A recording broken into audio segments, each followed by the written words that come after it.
it's nice just for once to have a bit of policy that people will look at and think, oh, that actually would be quite good for me because, maybe I'll be able to see my friends a bit longer and I don't have to worry too much about getting a booking at this restaurant. I can just hang out at this cafe or whatever, those kind of things.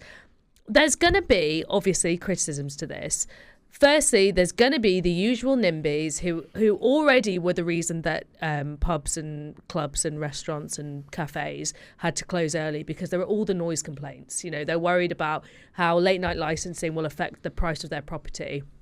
And they will object thoroughly to this, which is just ridiculous. And one of the reasons we have had such stunted economic growth in this country is because of ridiculous, outdated planning rules that mean councils can just poo-poo projects and businesses being able to keep going until later in the evening. So, that is one thing. The other is public health criticisms about whether this will just mean that people will drink more. So some critics have said that this plan amounts to a charter for chaos that will lead to more drink-related aggression, greater violence against women, and even more deaths from alcohol.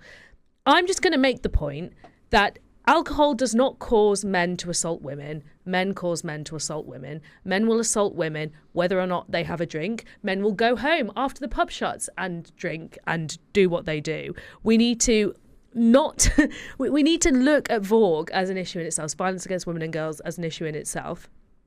Obviously, we want to encourage people to cut down on drinking, but I do think people are getting better at taking health into their own hands. And if people are able to spend time with their loved ones at pubs, at restaurants, at cafes a little bit later, I think that's something we should be aiming for. I think we can look at the public health elements separately, look at how we can discourage drinking, look at how we can come down on violence against women and girls. But I don't think just shutting businesses up at 10 p.m. and saying that's your lot, you can't be trusted is the way to go.